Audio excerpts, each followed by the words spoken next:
बच्चों, आज हम गणित अध्याय 5 भिन्न के विषय में कुछ अध्ययन करेंगे। आइए एक खेल से हम पाठ का शुरुआत करते हैं। बच्चों, आपने बचपन से ही बहुत सी घिरनियाँ पत्तियों से, कागजों से बनाया है और उनसे खेला भी है। आज आइए एक घिरनी हम अलग तरीके से बनाते हैं, ठीक गोल चक्के जैसा। आप कोई भी कार्डबोर्ड को काट सकते हैं, जैसे मैंने बनाया है, आप देख रहे हैं। और इसका ठीक 3 भाग मैंने किया है और तीनों को अलग अलग रंगों से रंगा है। अब इस घिरनी में ठीक बीच में छेद करके आप माचिस की तीली इसमें लगा सकते हैं या और कोई कमाची लगा सकते हैं और मज़े से घिरनी के रूप में इसे तेज़ी से हवा के माध्यम से घुमा सकते हैं। जैसे देखिए, इसे मैंने तैयार किया। अब जब इसे आप घुमाएंगे, हवा जब पड़ेगी तो यह तेज़ी से इस तरह से घूमेगा और जब घूमेगा तो आप देखने का प्रयास करेंगे कि इसका रंग किस तरह से दिखाई देता है।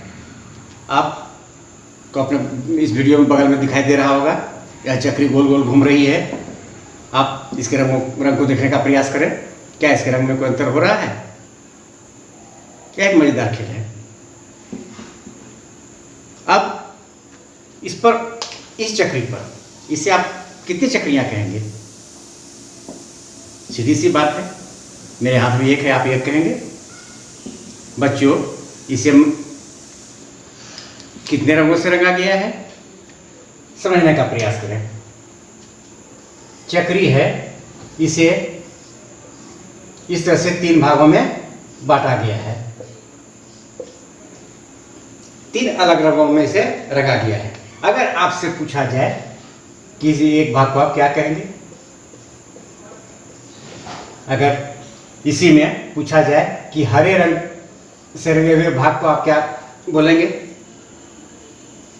या कितना भाग इसका हरा रंग से रंगा हुआ है? आप कहेंगे 1 भाग हरे रंग से रंगा हुआ है। कितने में 1 भाग? यानी 3 में से 1 भाग हरे रंग से रंगा हुआ है। इसको आप ऐसे बोल सकते हैं, 3 में से 1 भाग, 3 में से 1 भाग हरे रंग से रंगा हुआ है। 1 भाग। इस तरह का बहुत सा नमूना आपके पास हो सकता है। जैसे आप देखें, इस आकृति को आप पहचानते होंगे। यह एक वर्ग की आकृति है। इसे 4 हिस्सों में बांटा गया है। आपके पास एक सेब है। मान लीजिए आपके पास एक सेब है, आप 2 भाई हैं और दोनों में इसे बांटना है। आप क्या करेंगे? ठीक इसे बीच से काटेंगे। इसे ठीक बीच से काटेंगे, मैंने पहले से काट के रखा है। आप देखेंगे यह 2 टुकड़ों में बट गया। सेब 2 टुकड़ों में बट गया है। बच्चों, समझने का प्रयास करें। इस सेब को आप क्या कहेंगे? आप कहेंगे यह आधा सेब है। आधा, यह क्या है? आधा सेब है। यानी एक सेब था, उसे 2 हिस्सों में बांटा गया और तब जो एक टुकड़ा हमें मिला उसे आपने कहा यह आधा सेब है। इस तरह का बहुत सा उदाहरण आपको मिलेगा। आप समझने का प्रयास करें। इसमें क्या हो रहा है? इसमें हम बांट रहे हैं सेब को। जैसे मैंने 2 हिस्सों में बांटा, या इस वर्ग को हमने 4 हिस्सों में बांटा है।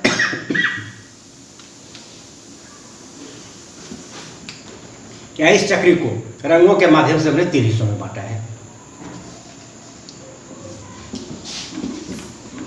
अब समझने का प्रयास हमें यहाँ ये करना है, यह वर्ग है।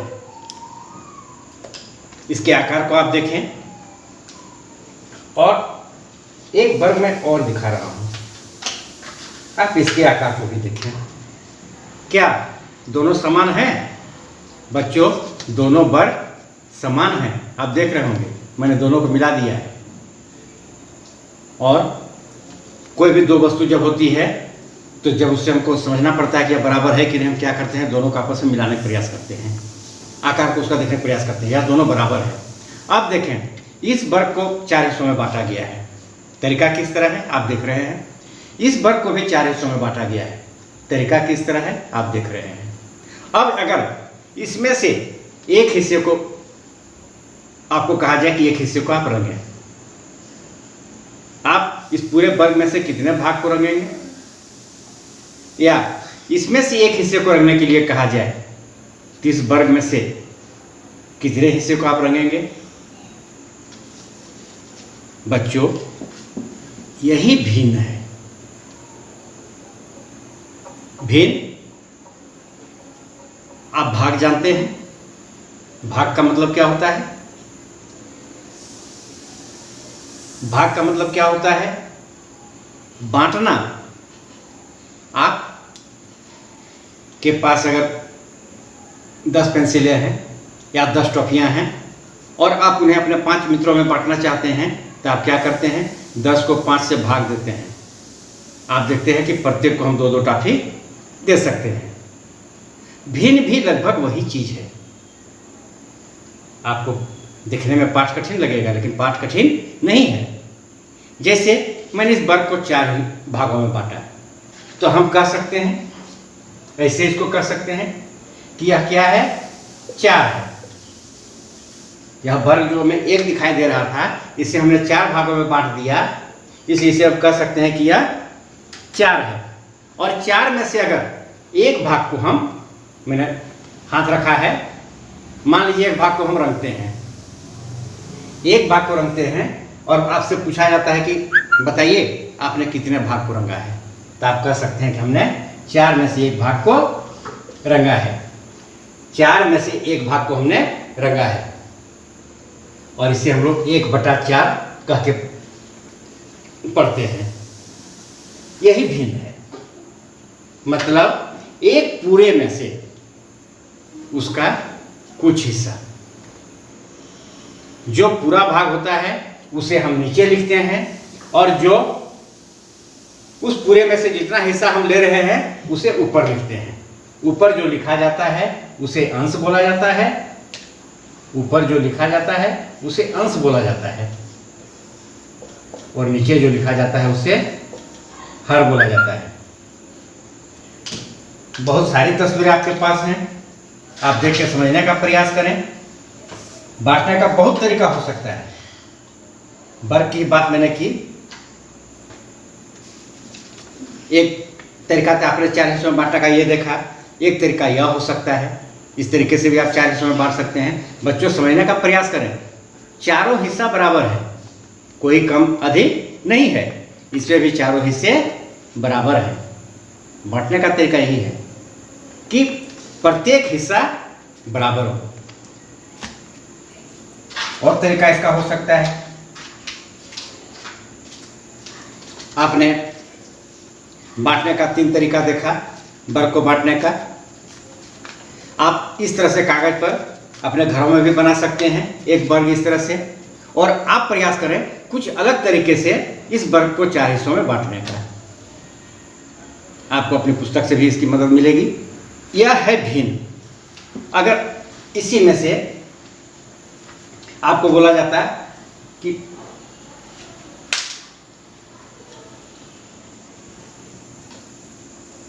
कोई एक वस्तु हमने लिया, मान लीजिए हम एक वृत्त ले लेते हैं, या आप सीधे कह सकते हैं एक रोटी ले लेते हैं। अब इसे आपसे कहा जाता है कि आप इसे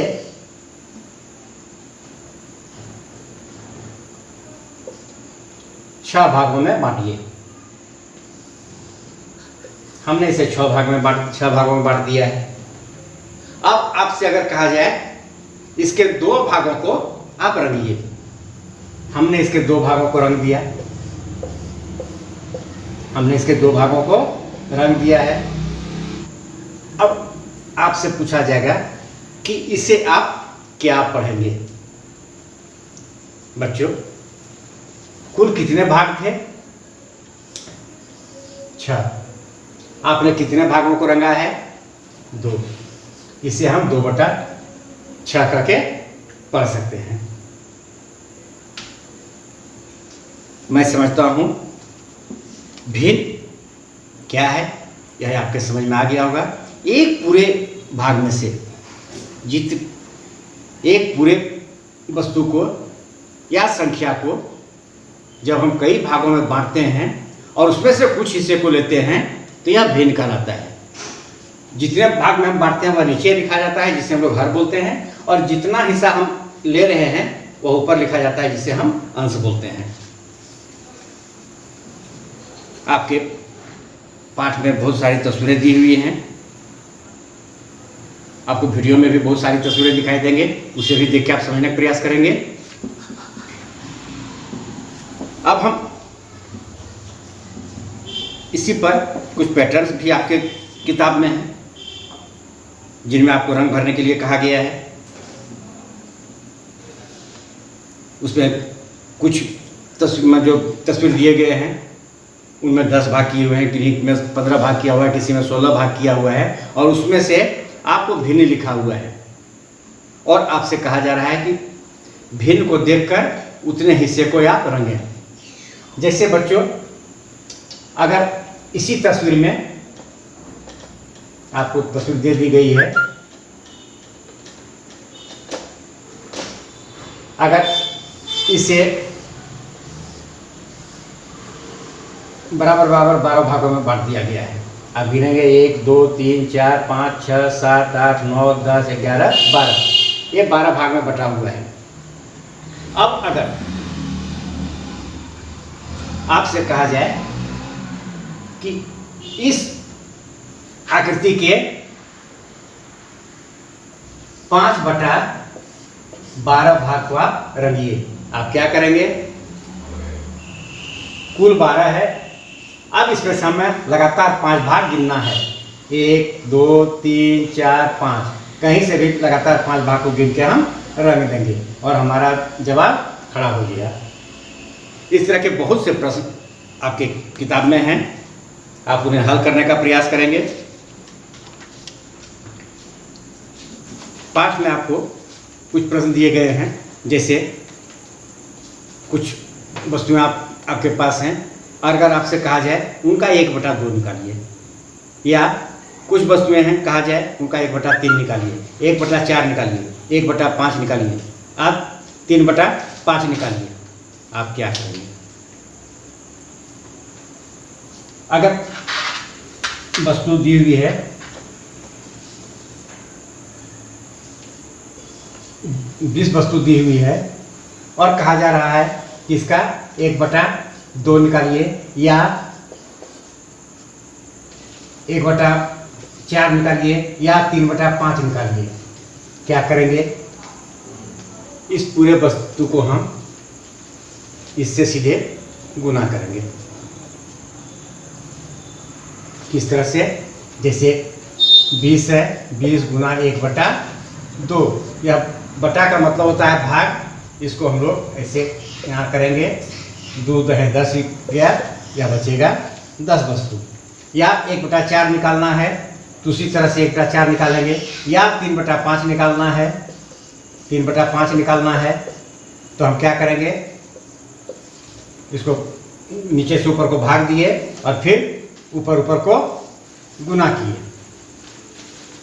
इस तरह से आपका जवाब खड़ा हो जाएगा। अब आगे है, अगला चीज है समतुल्य भिन्न। भिन्न आपने समझा, यह समतुल्य भिन्न क्या है? आइए इसे हम लोग समझने का प्रयास करते हैं।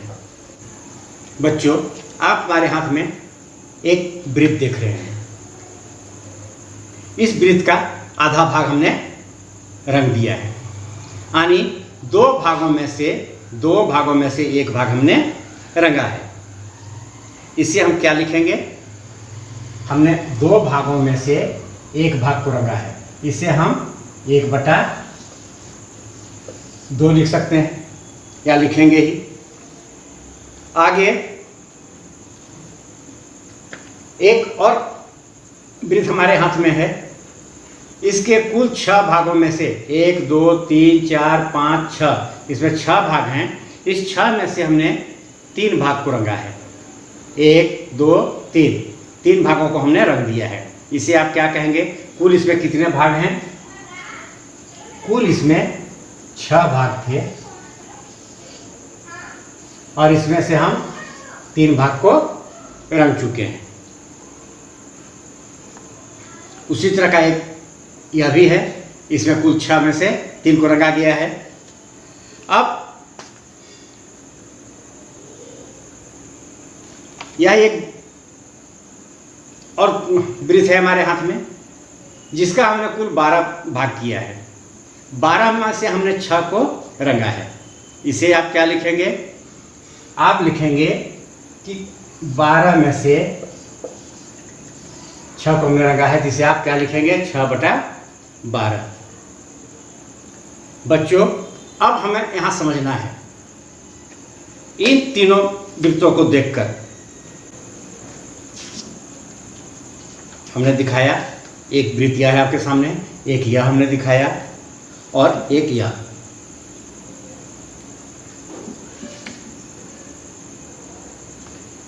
तीन वृत्त हमने आपको दिखाया। इसका रूप हमने क्या लिखा है? 1/2 है ना अलग। इसका रूप हमने क्या लिखा है?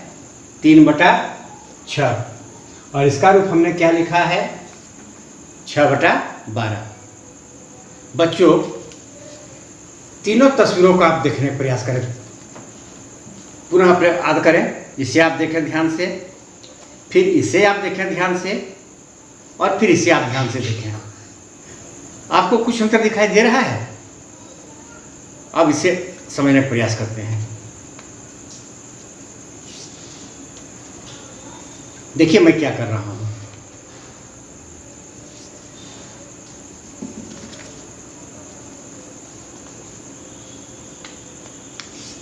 मैंने रंगे हुए भाग को मोड़ दिया, सिर्फ सादे भाग को रखा है। रंगा हुआ भाग इसमें से हटा, एक बार फिर आप देख लें। रंगा हुआ भाग हटा तो केवल सफ़ेद भाग इसका बचा हुआ है। इसमें से भी वही काम मैंने किया, रंगे हुए भाग को मैंने ढक दिया है। रंगे हुए भाग को मैंने ढक दिया, सफ़ेद भाग को सामने रखा है। इसमें भी वही काम हमने किया है, रंगे भाग को ढका, सफ़ेद भाग को सामने रखा है। बच्चों, आप देख रहे हैं कि तीनों बराबर है। अंतर आपको दिखाई दे रहा है? तीनों बराबर है, अर्थात 1/2, 3/6 और 6/12 तीनों बराबर हैं। इसे ही हम समतुल्य भिन्न कहते हैं। क्या कहते हैं? समतुल्य भिन्न।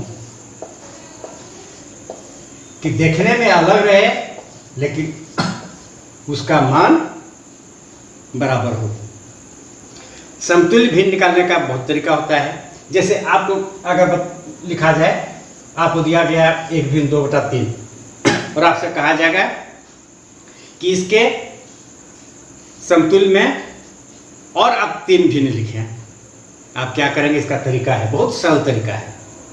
जैसे यहाँ आप समझने का प्रयास करें बच्चों। 3/6, यहाँ क्या है? 2 तिया 6 और ऊपर में 3 आ गया। फिर यहाँ पर है 6/12, यहाँ क्या है? 2 6 12, ऊपर में 6 है।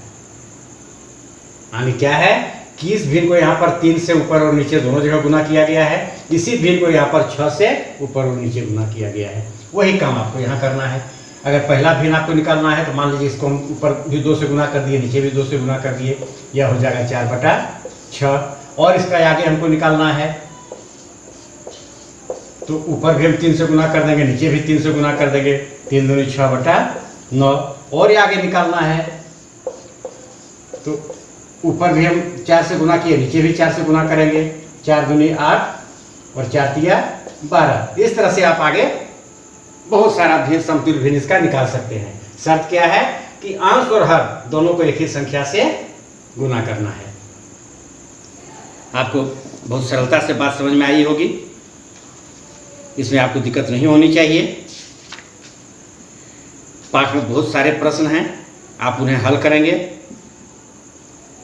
और अगर आप बहुत समझ में नहीं आए बार बार वीडियो को देखें, आपको बहुत सरलता से बात समझ में आ जाएगी। आगे है इसी में दशमलव भिन्न।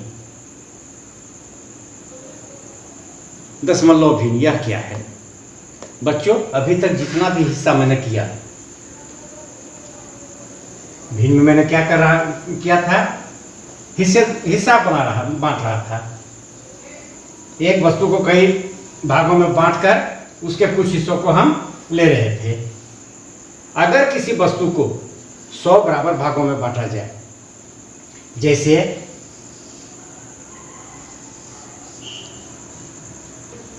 अभी तक भिन्न में हमने देखा 2 भागों में बांटा, 3 भागों में बांटा, 4 भागों में बांटा या 12 भागों में बांटा, इस तरह से हमने देखा। अब कोई वस्तु अगर आपको दिया जाए जिसे 10 भागों में या 100 भागों में बांटा जाए, तो यहाँ पर आपको थोड़ी सी कठिनाई हो जाएगी। पहले हम 10 भाग पर ही चलते हैं। इसे आप देखेंगे 1 2 3 4 5 6 7 8 9 10। अगर इतना को यहाँ से जहाँ तक मैंने लाल कलम चलाया, अगर इसे हम लोग एक वस्तु माने और इसमें से एक भाग को आपको आप लेंगे, इस 10 में से एक भाग को आपने लिया, आप क्या ऐसे लिखेंगे? नीचे 10 लिखेंगे और ऊपर 1 लिखेंगे। 1/10 यानी 10 में से आपने एक भाग लिया। जब समतुल्य भिन्न में आप बढ़ेंगे तो इस तरह से आप 1/10 तक पर भी जा सकते हैं। अब इसे हम किस रूप में समझेंगे? 1/10 इसे जब हम आगे हल करते हैं, जब इसे हम आगे हल करते हैं तो यह लिखा जाता है 0.1 के रूप में। यह कैसे होता है, इसे आपको समझना पड़ेगा। बच्चों, नीचे 1 पर 0.10 है। हम क्या करते हैं? सबसे पहले हम देखते हैं कि नीचे 2 अंक है और ऊपर 1 अंक है। क्योंकि ऊपर में अंकों की संख्या कम है, इसलिए सबसे पहले हम यहाँ शून्य दे देंगे और फिर दशमलव का चिन्ह देते हैं। और उसके बाद जो ऊपर का अंक है, यहाँ 1 पर कितना शून्य है? 1 शून्य है, इसलिए सीधे 1 अंक उसके बाद हम लिख देते हैं। अब अगर यही हम माने कि पूरे 100 में से यह जो खाना बना हुआ है, यह इधर से भी 10 इधर से भी 10 है, यानी पूरा 100 खाना इसमें बना हुआ है। अब अगर इसमें से एक खाना को आपको बोला जाए कि आप एक खाना को रंगें, देखिए यहाँ रंगा हुआ है पहले से, इसको आप दशमलव के रूप में कैसे लिखेंगे? मैंने कहा कि नीचे के अंक से हम देख रहे हैं कि ऊपर का अंक कम है। अब हम यहाँ क्या करेंगे? दशमलव देंगे। दशमलव पहले शून्य लिखना पड़ता है। अब 1 पर 2 शून्य है, दशमलव के बाद हमें 2 अंक लिखना है। बच्चों ध्यान देंगे, यहाँ 1 पर 1 शून्य था, इसलिए दशमलव के बाद हमें 1 अंक लिखा है। यहाँ 1 पर 2 शून्य है, इसलिए हमें दशमलव के बाद 2 अंक लिखना होगा। और 2 अंक लिखने का तरीका आपको शायद सरल लगेगा कि आप 1 लिखेंगे और शून्य दे देंगे, लेकिन नहीं, यहीं पर हमसे भूल हो जाती है। आपको क्या करना है? इसे 2 अंक बनाने के लिए पहले शून्य लगाना होगा और उसके बाद जो बाकी अंक बचा ऊपर का, उसे हम रखेंगे। यह दशमलव में लिखने का तरीका है। बहुत सारे इसी पर आपको दशमलव में बदलने के लिए बहुत सारे प्रश्न दिए जा सकते हैं। आपसे पूछा जा सकता है 3/10 को दशमलव में बदलिए, ठीक इसी तरीका से इसे आप बदलेंगे। या आपसे बोला जा सकता है 45/100 को दशमलव में बदलिए। आप क्या करेंगे? 45/100 है। यहाँ पर इससे कम अंक है, इसलिए पहले शून्य हम देखे दशमलव लगाएंगे और ये पर यहाँ 2 शून्य है और ऊपर में चूंकि 2 अंक है, इसलिए सीधे ऊपर के अंक को हम लिख देंगे। यहाँ 1 अंक था इसलिए पहले हमने शून्य लिखा था 2 पूरा बनाने के लिए इसको। यहाँ पर चूंकि 2 अंक पहले से ही हैं, इसलिए अब शून्य यहाँ नहीं लिख के सीधे ऊपर के अंक को लिख देंगे। इस तरह से आप दिए गए भिन्न को दशमलव के रूप में लिख सकते हैं। अब अगर इसी का उल्टा आपसे पूछ दिया जाए, तो अगर आपको ठीक इसके उल्टा ऐसे पूछा जाए कोई दशमलव संख्या देकर कि आप इन्हें साधारण भिन्न में बदलें। जैसे अगर आपको 0.17 दे दिया जाए, बच्चों ध्यान देंगे मैंने इसे क्या पढ़ा, 0.17। इसे आप सीधे 0.17 नहीं पढ़ेंगे। दशमलव संख्याओं को पढ़ने का तरीका है कि दशमलव के बाद जो भी संख्या होती है उसे अलग अलग अंकों में पढ़ा जाता है, जैसे 0.17।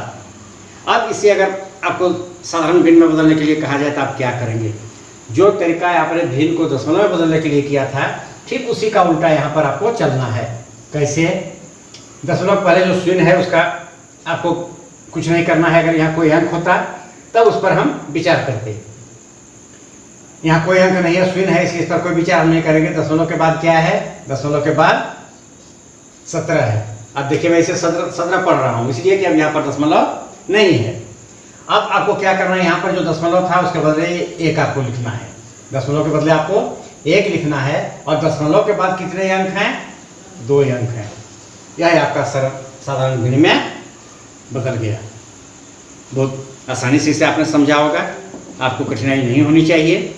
और जब बार बार आप अभ्यास करेंगे तो जो थोड़ी बहुत कठिनाई आपको अभी लग रही होगी वह भी सरल हो जाएगी। आप पाठ में दिए गए सभी अभ्यास के प्रश्नों को हल करने का प्रयास करेंगे। कहीं भी कठिनाई हो अपने शिक्षकों से बात करेंगे या वीडियो के कमेंट बॉक्स में लिखेंगे। धन्यवाद।